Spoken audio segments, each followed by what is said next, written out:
Olá, palavras que consolam e esclarecem é o que o programa se propõe em conversas com estudiosos do Espiritismo. Hoje faremos uma reflexão sobre o tema autoaprimoramento e recebemos nosso convidado Jefferson Quadros. Seja bem-vindo, Jefferson. Obrigado, Vanderlei, obrigado a todos que nos assistem, esperamos que possamos ter um ótimo programa. Jefferson, por que o Espiritismo nos convoca repetidamente ao autoaprimoramento?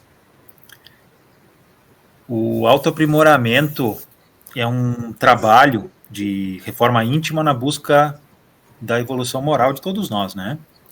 E a doutrina espírita nos adverte sobre a importância desse tema, pois quando ela nos revela a nossa real essência, o espírito imortal que nós somos, a doutrina espírita abre um novo campo de reflexão, onde as necessidades materiais, tais quais a saúde, o lazer, o trabalho, a aquisição de bens, elas deixam de ser as únicas preocupações que devem nos mover.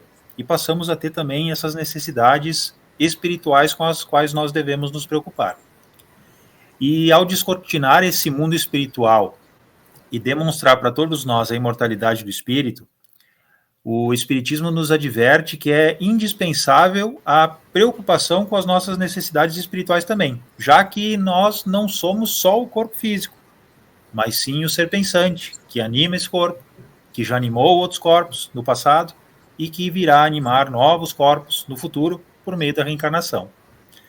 Nós aprendemos com o Allan Kardec que a reencarnação tem por objetivo o melhoramento progressivo da humanidade, como está exposto lá na resposta da questão 167 do Livro dos Espíritos. Então, jamais devemos esquecer de que o nosso papel aqui no plano terreno, além de prover as necessidades materiais que o nosso corpo físico e a vida de relação solicitam, buscar também aprimorar as nossas qualidades morais e minimizar as nossas imperfeições, para que, quando a morte atingir o corpo de carne, nós retornemos à dimensão espiritual melhores moralmente do que quando aqui nós chegamos. E o que fazer para entender o que precisa ser aprimorado em nós mesmos? Essa é uma pergunta bem importante, pois nós precisamos ter consciência do que deve ser mudado em nós mesmos. Quando a gente imagina que está tudo bem conosco, não há preocupação de mudanças. Por isso, nós devemos estar atentos a nós mesmos, com seriedade e com responsabilidade, procurando notar em nós mesmos, né, os nossos pontos fracos, os defeitos, os vícios, para que possamos trabalhá-los intimamente, sem pressa, mas com responsabilidade. Lá no Livro dos Espíritos, na questão 919, Kardec indagou os espíritos, qual que é o meio prático, né, mais eficaz que tem o homem de se melhorar nessa vida e de resistir à atração do mal. A resposta que os bons espíritos nos deram foi simples e direta. Eles disseram que um sábio da antiguidade lhe disse: conhece-te a ti mesmo. Essa resposta vai de encontro ao que nós vínhamos falando antes. Mas essa proposta nem sempre vai ser uma tarefa fácil. Sabendo disso, em resposta à questão 919A do Livro dos Espíritos, Kardec trouxe uma citação de Santo Agostinho, que prescreve um conselho bem valoroso a todos nós, que nos ajudará no conhecimento de nós mesmos. Diz-nos Santo Agostinho: fazei o que eu fazia quando vivi na terra. Ao fim do dia, interrogava a minha consciência, passava a revista ao que fizera e perguntava a mim mesmo se não faltara algum dever, se ninguém tivera motivo para de mim se queixar. Foi assim que cheguei a me conhecer e a ver o que em mim precisava de reforma. Então, amigas e amigos, que nos assistem, né, precisamos dar atenção à difícil tarefa de conhecermos a nós mesmos. Só assim nós estaremos dando importante passo para a nossa melhora moral. Eu usei a expressão aqui difícil tarefa porque, para que nós venhamos conhecer a nós mesmos de verdade, nós precisamos notar algo que o ego busca esconder. E aí é preciso que nós entendamos o ego como uma parte consciente de nós mesmos, né, do ser humano, que interpreta a realidade, a memória, as emoções, as percepções, com base nos estímulos da própria mente e também do mundo exterior que nos cerca. E esse ego, sustentado pelo ser imperfeito que nós somos, pode nos conduzir à prática de ações egoísticas, egocêntricas e até narcisistas, que buscam nos afastar da realidade como um mecanismo de autopreservação, buscando em paralelo a isso a satisfação momentânea e instantânea da vida. Há no ego uma tendência negacionista das nossas imperfeições, que visa justamente tirar o foco da preocupação com a reforma íntima, podendo criar na nossa mente um cenário em que nossa imaginação nos vê como seres maravilhosos, perfeitos, e onde naturalmente não haveria necessidade de mudança. Em função das características do ego, é preciso que nós lutemos contra nós mesmos, pois é bem possível que, por influência do ego, nós possamos menosprezar a necessidade e a vontade de mudar em prol da satisfação que o ego busca. E aí a gente entra nesse perigo de desperdiçar oportunidades. E o que pode nos motivar no propósito de nos tornarmos pessoas melhores? Lembrando que poderá partir de nós mesmos o boicote à mudança. Nada mais motivador do que a gente saber que nós somos imortais e que todos os esforços que nós podemos empreender na nossa evolução moral renderão bons frutos, se não nessa vida física, no plano espiritual.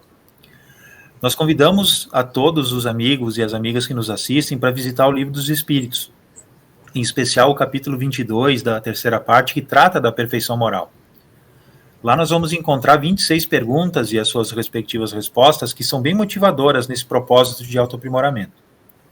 Kardec passeia por assuntos como as virtudes, os vícios, as paixões, o egoísmo, as características da pessoa de bem e também o conhecimento de si mesmo. Nós vamos encontrar nesse capítulo importantes informações que com certeza trarão muitas reflexões para todos nós. Depois dessa dica de leitura, nós precisamos lembrar aos amigos e às amigas que todos os nossos esforços morais são relacionados ao espírito imortal. E por isso, não nos preocupemos em esperar reconhecimento aqui no plano físico de pronto. Esses esforços vão repercutir pela eternidade. E nós podemos ter certeza, esse é um trabalho íntimo que jamais se perde e, principalmente, que jamais será em vão. E, por fim, trazendo uma motivação adicional para todos nós, lembrando dos conselhos de Santo Agostinho, que a gente trouxe anteriormente, o Espírito Emmanuel nos traz uma importante advertência no texto intitulado Autoaprimoramento, que consta lá no livro Rumo Certo, que foi psicografado por Chico Xavier. Emmanuel nos diz: de que modo esparzir a luz, se muitas vezes ainda nos afinamos com a sombra? Nós podemos traduzir das palavras de Emmanuel que como nós podemos iluminar os ambientes onde nós estamos se quase sempre preferimos a escuridão? Essa advertência de Emmanuel vem nos lembrar que enquanto nós vivemos apegados às satisfações que a matéria nos proporciona, alimentando vícios, más tendências, será muito difícil nós conseguirmos promover o autoaprimoramento. É preciso que nós mudemos para que o nosso futuro mude, para que o futuro seja diferente. Se nós seguirmos fazendo as mesmas coisas de sempre, se seguirmos mantendo as mesmas posturas, nada mudará. E não é por acaso que a gente reencarna. Então, se nós formos analisar o que a doutrina espírita nos traz, fica claro lembrar que nós viemos repetidamente reencarnando aqui no orbe terreno, porque a gente tem dificuldade de mudar muitas coisas na nossa moral, né, no nosso modo de ser, de agir, de pensar, e acabamos cometendo erros repetidos. E por isso, a oportunidade de voltar para que a gente aprenda a viver de maneira diferente. E se vocês lembrarem, né, os amigos que nos ouvem, tem uma música do Dorival Caymmi chamada Gabriela, que é bem conhecida, que foi tema de uma novela há muitos anos. E a letra da música nos diz mais ou menos assim, e eu não vou cantar para não estragar o programa aqui, né, Vanderlei? Ela diz assim: eu nasci assim, eu cresci assim, e eu sou mesmo assim, vou ser sempre assim. Quem pensa dessa forma não evolui. E é preciso a gente mudar esse cenário, pois só estando disposto a mudar é que a evolução acontece. Agradecemos, Jefferson, a tua contribuição e envolvemos-nos de alegria com os nossos amigos que nos prestigiam, colaborando com a divulgação da mensagem do Cristo.